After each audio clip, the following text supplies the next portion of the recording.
Hi students, this is Nayak classes and Nayak sir is teaching you Science 1 now. Science 1. I am starting today Science 1's first lesson called Gravitation. Gravitation is related to physics, comes under physics. Physics is the branch of science which totally depends on imagination. So, imagination is good, physics is easy. Remember my sentence. If your imagination is good, then your physics, you feel physics easy. If your imagination power is less, then you will feel physics is somewhat difficult. This is not a by-hearting subject. It is totally, you must understood very nicely, and then only physics will come to use. You can use physics. So, we are starting gravitation. You might have heard the story of Newton regarding that he was sitting under the apple tree and the apple fall down. Some people say वो Apple का tree उसके ऊपर क्यों नहीं गिरा, तो physics से हम लोग बच जाते थे. Forget the joke part. That apple came straight down, and he invented a new force. It was existed there, but he made a study regarding gravitation. Vast study of gravitation started by him. When he saw that apple is falling down, and he started thinking why this is happening. Everything is coming down to the earth. Whatever we are throwing up, it comes down. After much thought, Newton came to the conclusion that the earth must be attracting apple towards itself, and this attractive force must be directed towards the center of the earth. So very simple conclusion he drew. Whatever is going up is coming down. That means earth is pulling that thing. Very simple principle, simple statement he made. The direction from the apple on the tree to the center of the earth is a vertical direction at the position of apple, and thus apple falls vertically downward. In simple words, whatever coming down, it never goes to left, it never goes to right, it comes straight downward, and downward means vertically downward. So Newton thought that the force which is acting on the objects which are going up, coming down, is vertically downward. So the force is vertically downward. Page number 1, paragraph number 3. It is 4th line. You can refer the figure 1.1. The figure also shows the gravitational force between earth and moon. He started thinking, why only apple? The earth must be acting the same force on moon also, and moon must be using the same force on earth. So he started thinking like this. Now he went on a vast level. He forgot the apple and he went to think on the moon, and Newton thought that if force of gravitation acts on apples on the tree at the different heights from the surface of the earth, it can also act on the object at even greater heights much farther away from the earth. For example, moon. Just I told you, Newton started thinking, why only apple? Why only ball? He started thinking earth must be pulling moon also with the same force. Then he came to the concepts of centripetal force and circular motion. What is circular motion? Little bit we have learnt in 9th standard. If we tie a stone to a string and you move like this, the stone will move in a circular path. The stone will move in the circular path. That is called circular motion. So, whatever the things moving in the circular direction are tied at a center. Just I told you the stone. The stone is tied by the string and it is pulling towards the center. He gave the name to this force which is pulling towards the center as a centripetal force. Centripetal force is the force which attracts the things towards its center. So page number 2 and you come to second paragraph. A force acts on any object moving along a circle and it is directed towards the center of the circle. This is called the centripetal force. Centripetal means center seeking. That is, the object tries to go towards the center of the circle because of this force. Centripetal force is center seeking. This stone is seeking the center. If we break this string or rope, the stone will move in the tangential direction. It will not come towards the center. So this is centripetal force.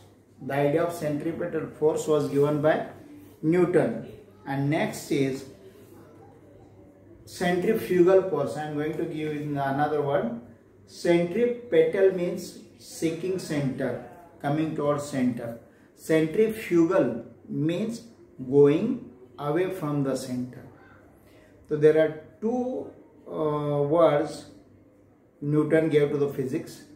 One is centripetal, the force which is acting towards the center, and the another is centrifugal, which goes away from the center.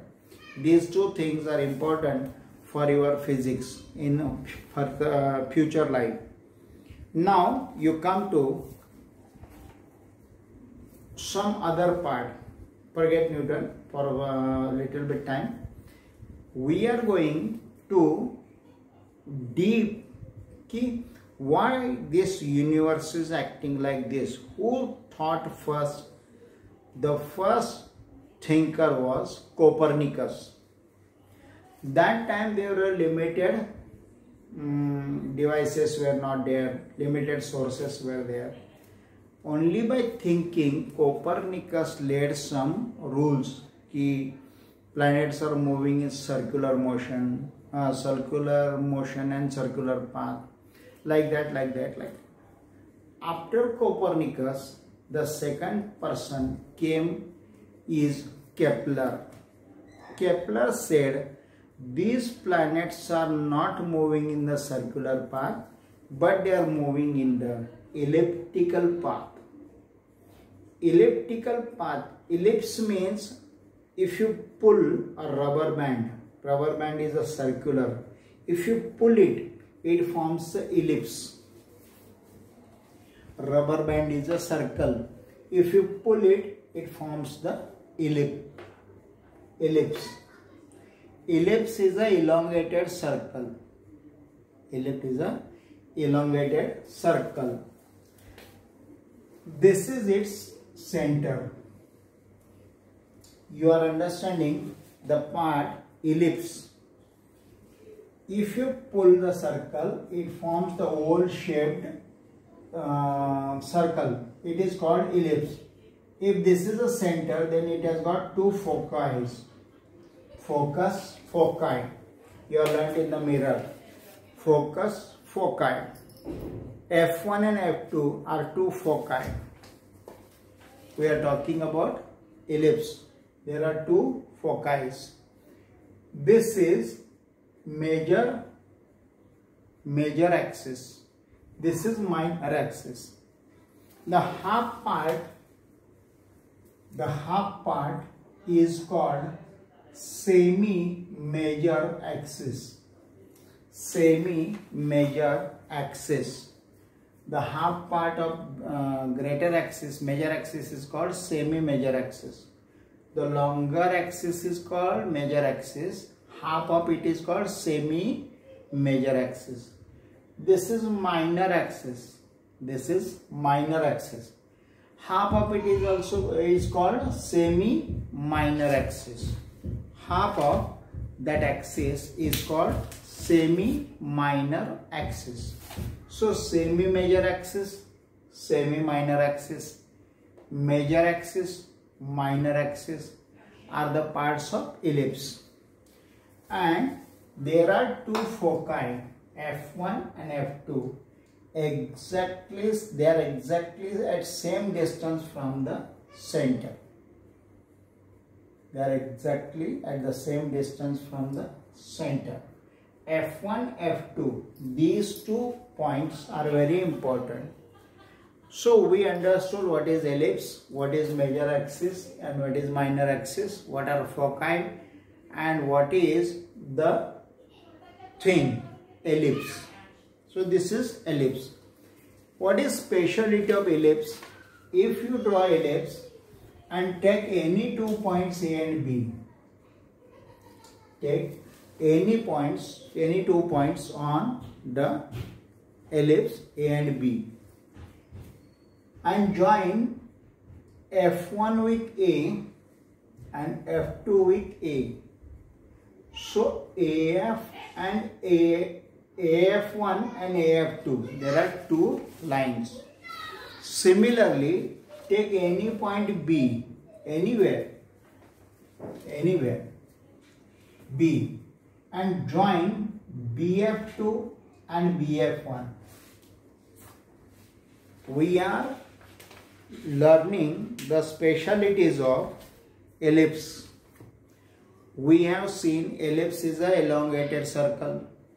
There are 2 axes, major axis and minor axis. Then half of them are called semi-major axis and semi-minor axis. Now we are seeing the relation between the distances of 2 points on any at any point of the ellipse. So A and B are 2 points. Join AF2, AF1. Similarly, join BF2 and BF1.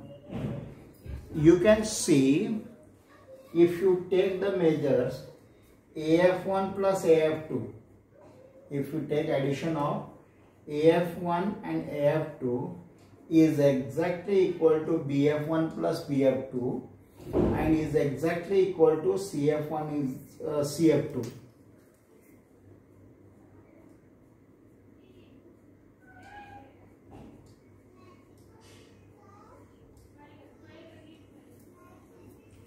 The addition of these 2 distances, AF1 plus AF2, is exactly equal to BF1 plus BF2 is exactly equal to CF1 plus CF2. These are the properties of ellipse. These are the properties of ellipse. Now we are going for studies of Kepler laws. To study Kepler's law, we have to understand the concept of eclipse. How eclipse forms, that is also important. If you take a cone,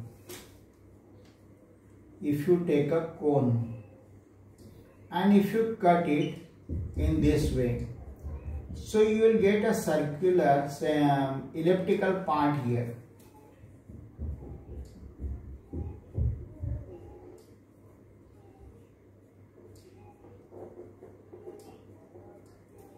So ellipse means if you cut a cone in a slanting position,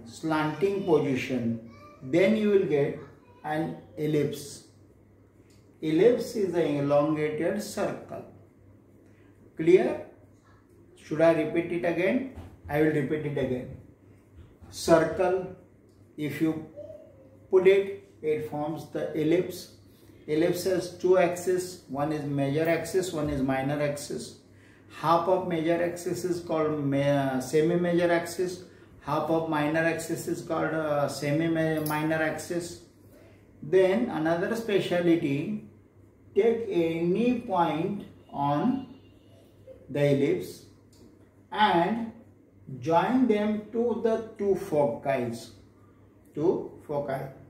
So distance between A and F1, foci number 1, and AF2, the focus number 2, add them. So AF1 plus AF2 is always equal to BF1 plus BF2 is always equal to CF1 plus CF2. These are the specialties of ellipse. And now we are going for Kepler's laws. Kepler's laws are 3.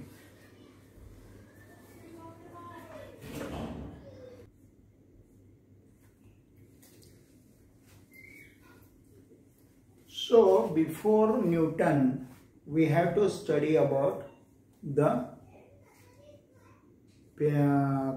Johannes Kepler. He was present in 16th century.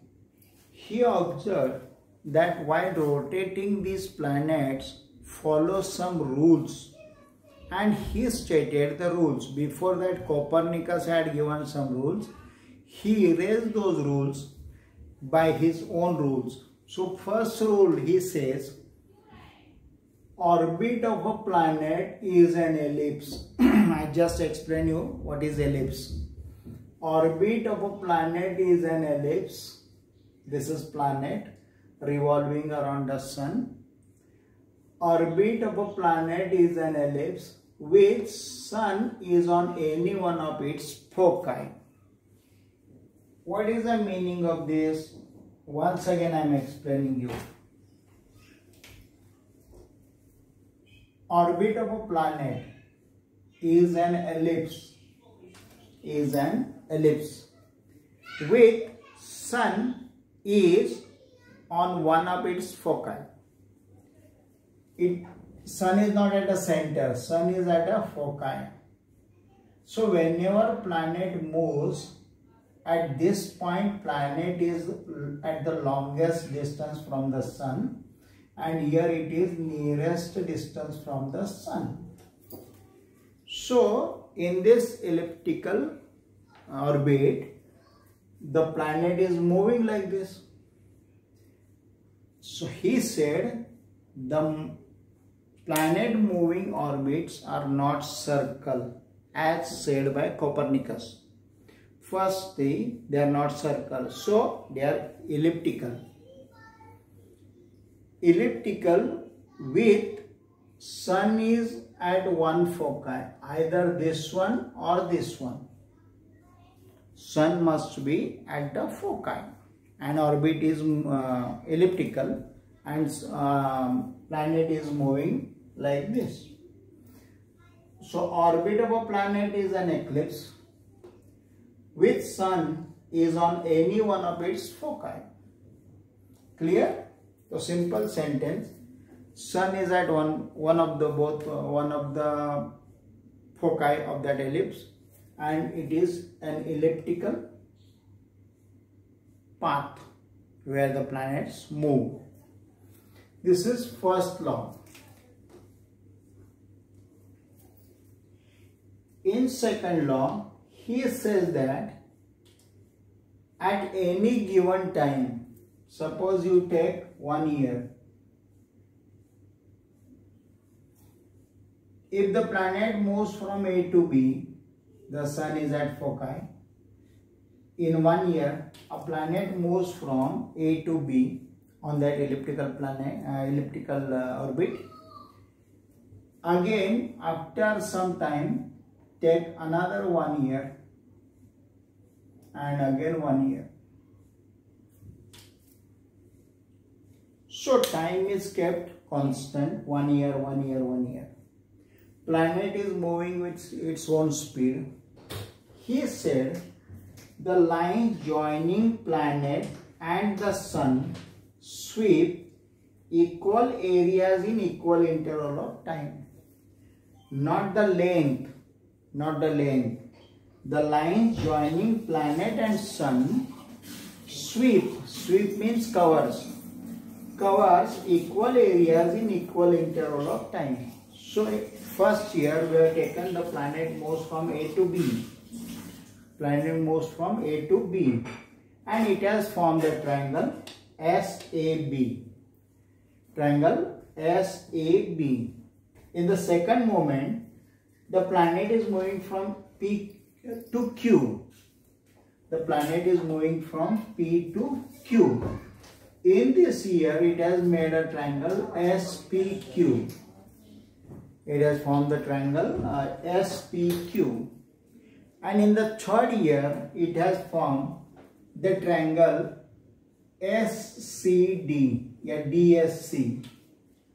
So there are three triangles you can see. Time taken is same, 1 year.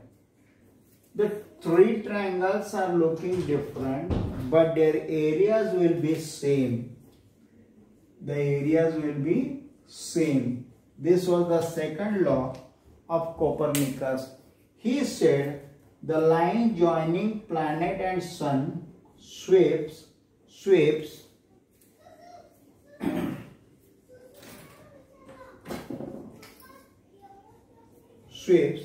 equal areas in equal interval of time. So area of triangle SAB is equal to area of triangle SPQ is equal to area of triangle SCD. This is second law. Whatever the speed of planet, whatever the orbit's axis, it doesn't matter to the planet. That line sweeps equal areas in equal interval of time. This is the second law given by Kepler. It's very simple, second law.